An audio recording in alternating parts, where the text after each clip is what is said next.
मुख्यमंत्री साय ने अपने गृह ग्राम बगिया में मनाई होली। सीएम साय ने ग्रामीणों के साथ खेला रंग गुलाल। सीएम साय बोले, मनमुटाव भुलाकर रिश्तों को और मजबूत बनाने का त्योहार।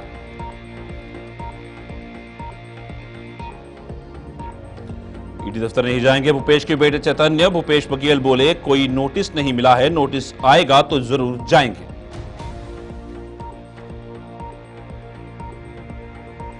बिलासपुर में ऑनलाइन गेमिंग सट्टा पर पुलिस की बड़ी कार्रवाई। मुख्य आरोपी सुरेश प्रजापति को किया गिरफ्तार। आरोपी के कब्जे से 1,80,000 रुपए नकदी, 14 विभिन्न बैंकों के एटीएम कार्ड आदि बरामद।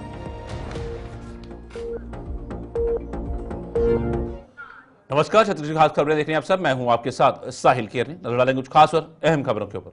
पूर्व मुख्यमंत्री कांग्रेस के राष्ट्रीय महासचिव भूपेश बघेल के बेटे चैतन्य बघेल आज प्रवर्तन निदेशालय के दफ्तर नहीं जाएंगे। इस संबंध में भूपेश बघेल ने बयान देते हुए कहा है कि उन्हें या उनके बेटे को ईडी की ओर से किसी तरह का आधिकारिक नोटिस नहीं मिला है। भूपेश बघेल ने ईडी पर मीडिया में हाइप क्रिएट करने का आरोप लगाया है। उन्होंने कहा कि बिना नोटिस के किसी को भी पूछताछ के लिए बुलाना उचित नहीं है और यह केवल राजनीतिक दबाव बनाने की कोशिश है। आपको बता दें कि हाल ही में ईडी ने पूर्व मुख्यमंत्री भूपेश बघेल और उनके बेटे चैतन्य बघेल के घर छापेमारी की थी। इसके बाद चैतन्य बघेल को पूछताछ के लिए सम्मन जारी किए जाने की खबरें सामने आई थी। कोई नोटिस ही नहीं आया है तो जाने का सवाल नहीं उठता। जब नोटिस आएगा तो जरूर जाएंगे। नोटिस ही नहीं मिला अभी नोटिस नहीं मिला। नहीं, बात बताई जा रही है कि हाइप क्रिएट किया जा रहा है कि किस तरीके का आपको लग जबरदस्ती मीडिया हाइप क्रिएट करना ईडी का काम ही है। नोट गिनने की मशीन किसी पोर्टल में चला दिया, नोट गिनते हुए मशीन को दिखा दिया गया। तो ऐसे मीडिया हाइप क्रिएट करने का काम ईडी का है, बदनाम करने को। एजेंसी के उपयोग इसलिए किया जाता है कि किसी सामने वाले को बदनाम करना, और अभी तक की यही करते आ रहे हैं। तो ईडी के खिलाफ कोई मानहानि करेंगे? इसमें क्या मानहानि है भाई? नहीं, आप बता रहे बदनाम किया जा रहा है। तो और नहीं तो क्या कर रहे हैं? अब देखो 7 साल तक मेरे केस खिला, सीडी केस जब कोर्ट में हुआ तो बोलिए तो डिस्चार्ज कर दिया, मुझे हो गया खत्म, है ना। तो ये भाजपा का षड्यंत्र है कि किसी भी नेता को बदनाम करो। मतलब किसी तरह का कोई सम्मान नहीं आया है। मैं कितने बार बोलूंगा, तो सम्मान से आएगा चले जाएंगे। मुख्यमंत्री विष्णुदेव साय ने होली के रंगों में सरोवर अपने गृह ग्राम बगिया में ग्रामीणों के साथ आत्मीयता से होली का पर्व मनाया। मुख्यमंत्री कैंप कार्यालय बगिया में सुबह से ही बड़ी संख्या में लोग उनसे मिलने और होली की शुभकामनाएं देने पहुंचे। मुख्यमंत्री ने सभी का गर्मजोशी से स्वागत किया, गुलाल लगाया और पर्व की शुभकामनाएं दी। इस दौरान मुख्यमंत्री साय ने कहा कि होली केवल रंगों का है नहीं, बल्कि प्रेम, सौहार्द और आपसी मेलजोल का उत्सव है। यह पर्व हमें हर भेदभाव भुलाकर एकता और भाईचारे का संदेश देता है। उन्होंने ग्रामीणों से संवाद करते हुए उनकी समस्याओं और आवश्यकताओं पर भी चर्चा की।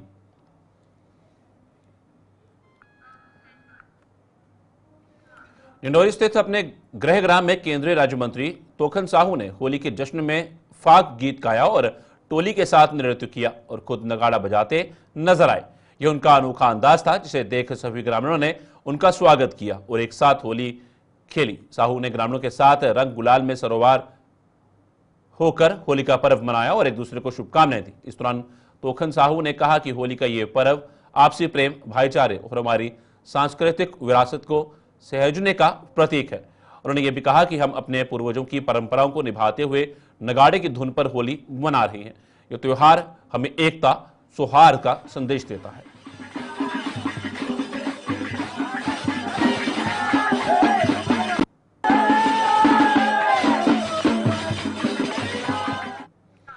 जनता की होली के बाद आज रायपुर पुलिस के द्वारा होली का त्योहार बहुत ही धूमधाम से मनाया जा रहा है। राजधानी सहित प्रदेश के हर जिले में पुलिस होली खेल रही है। रंगों में रंगे और होली के गीत में अधिकारी कर्मचारी झूमते नजर आ रहे हैं। सुबह 10 बजे से रायपुर के पुलिस लाइन में पुलिस की होली का आयोजन हो रहा था। Raipur collector doctor Gaurav Kumar Singh, ASP Lakhan Patel एवं एसएसपी लाल उमेद सिंह समेत रायपुर पुलिस के अधिकारी कर्मचारी शामिल हुए।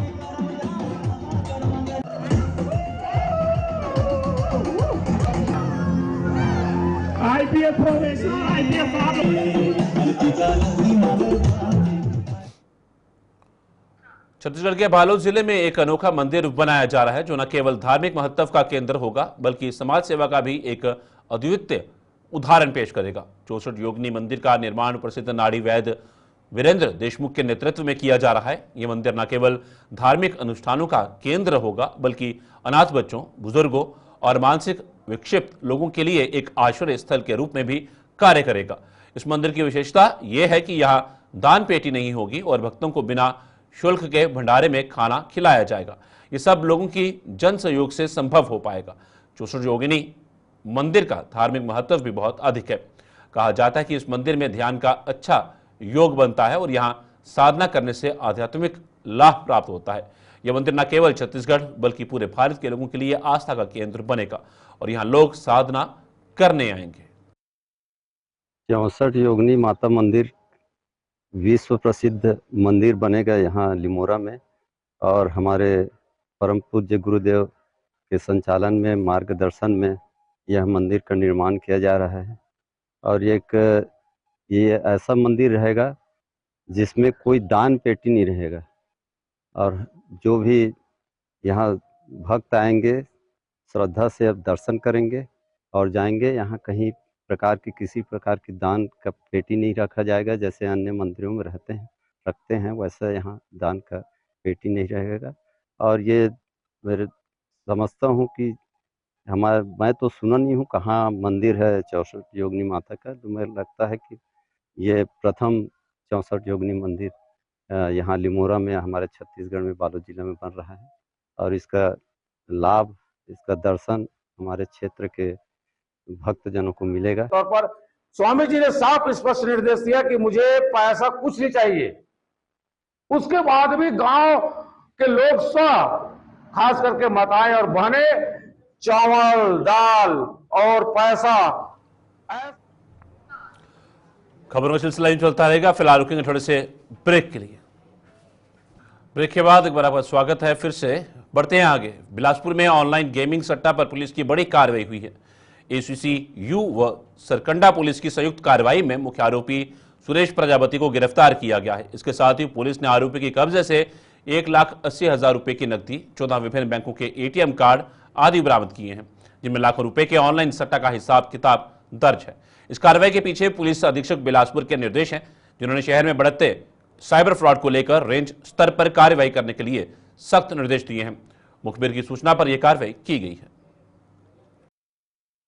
एसीसी और थाना सरकंडा की संयुक्त टीम द्वारा सूचना मिली थी कि एक व्यक्ति जो है ऑनलाइन गेमिंग वेबसाइट के माध्यम से दांव लगाने का काम कर रहा है, जिसकी सूचना पर रेड कार्रवाई की गई। रेड के उपरांत वहां पर व्यक्ति के पास ऑनलाइन गेमिंग साइट विंगो और एविएटर के माध्यम से एक मास्टर आईडी के माध्यम से ये वेबसाइट चलाना पाया गया, जिस पर से उसकी जो वहां पर जो नगद रकम मिली 1,80,000 रुपए, 16 नग मोबाइल मिले, 2 पैनल मिले और इसके अलावा 2 लैपटॉप मिले। अन्य भी कई सामग्रियां मिली, सीपीयू वगैरह भी, उन सभी को जब्त किया गया और इसके विरुद्ध द्रुत अधिनियम के तहत कार्रवाई कर। महासमुंद के बागबहारा ब्लॉक के बिहाजर में स्थित बालाजी राइस मिल में भीषण आग लगने से अफरा तफरी मच गई। आग की वजह से मिल में खड़े 2 ट्रैक्टर ट्रॉली और सैकड़ों कट्टा धान जलकर स्वाह हो गए। आग की शुरुआत खेतों में पराली जलाने से हुई, जिसकी लपेटें राइस मिल तक पहुंच गई। इस आगजनी की घटना में बड़ा नुकसान हुआ है। मौके पर बागबहारा पुलिस और दमकल गाड़ी पहुंची और आग पर काबू पा लिया गया। यह घटना इसलिए भी महत्वपूर्ण है क्योंकि शासन द्वारा पराली जलाने पर रोक लगाई गई है, लेकिन इसके बावजूद किसान खेतों में पराली जलाते हैं, जिससे आगजनी की घटनाएं होती हैं।